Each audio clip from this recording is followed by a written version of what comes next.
जी, तो पोटाशियम 2 और नाइट्रोजन भी 2 × 1 2, तो ये भी हम लिख देते हैं। हमारी पिछली वीडियो बीच में ही स्टॉप हो गई थी, तो ये उसी के आगे से कंटिन्यूएशन है। अभी तक हमने ऑक्सीजन काउंट किए थे यहाँ से 2 × 3 6 ऑक्सीजन, 2 × 1 2 पोटाशियम्स, 2 × 1 2 नाइट्रोजन्स। यहाँ पे भी देख लेते हैं। यहाँ पे ब्रैकेट के बाहर 2 लिखा है, यहाँ पे 1 है, तो नाइट्रोजन 2 है। नाइट्रोजन तो बैलेंस हो गया हमारा। ऑक्सीजन 6, ऑक्सीजन भी बैलेंस्ड है। क्या पोटाशियम बैलेंस है? यहाँ पे 2 पोटाशियम है, यहाँ पे तो सिर्फ एक ही पोटाशियम है, राइट। तो हमें पोटाशियम को भी बैलेंस करना है। अगर I want to balance potassium तो मुझे क्या करना चाहिए?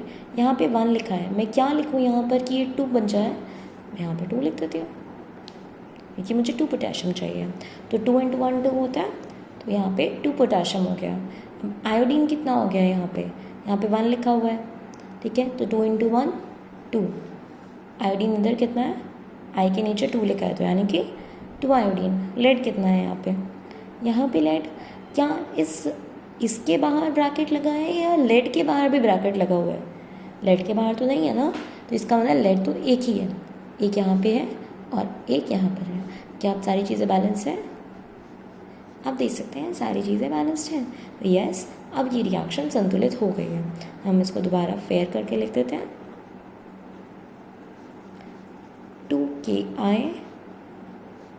PbI2 + 2KNO3। ये जो मैंने 1 लगाया है, ये सिर्फ मैंने अपनी समझ के लिए लगाया है, तो आप भी इसीलिए लगा सकते हैं। जब आप फाइनल रिएक्शन लिखेंगे तब आप कहीं पर भी 1 मेंशन नहीं करेंगे, ओके। फाइनली इस रिएक्शन को कैसे लिखते हैं? ये संतुलित रिएक्शन है। अब इसके आगे हमें इसके जो भी अवस्थाएं हैं वो लिखनी पड़ती है। AQ का मतलब होता है एक्वस, यानी कि जलीय। जलीय का मतलब है, मैंने यहाँ पे लिखा हुआ है AQ का मतलब जलीय, और यहाँ पे कैरो लगाया है, इसका मतलब प्रेसिपिटेट। तो हम कब AQ लिखते हैं? AQ लिखते हैं अगर हमने पानी में किसी चीज़ को घोला था, जल में किसी का अगर विलयन बनाते हैं हम, तो AQ लिखते हैं, ठीक है। तो ये तीनों के तीनों जल में घुल जाते हैं, इसलिए AQ लिखा गया। एरो का मतलब है ये प्रेसिपिटेट है, ये जल में घुलता नहीं है, नीचे बैठ जाता है। कलर्स हम लिख देते हैं इसके नीचे, और जिसकी जो भी अवस्थाएं हैं वो लिख देते हैं। ये हमें फाइनल जब रिएक्शन संतुलित कर देते हैं उसके बाद लिखना पड़ता है। इसके अलावा आपको कहीं पर S, L और G भी लिखा हुआ मिल सकता है। इनका क्या मतलब है? S का मतलब होता है ठोस है वो चीज़, L का मतलब है द्रव, जैसे कि जल के आगे L लिखा होगा। G यानी कि गैस, इंग्लिश के हैं ये, सॉलिड, लिक्विड, गैस।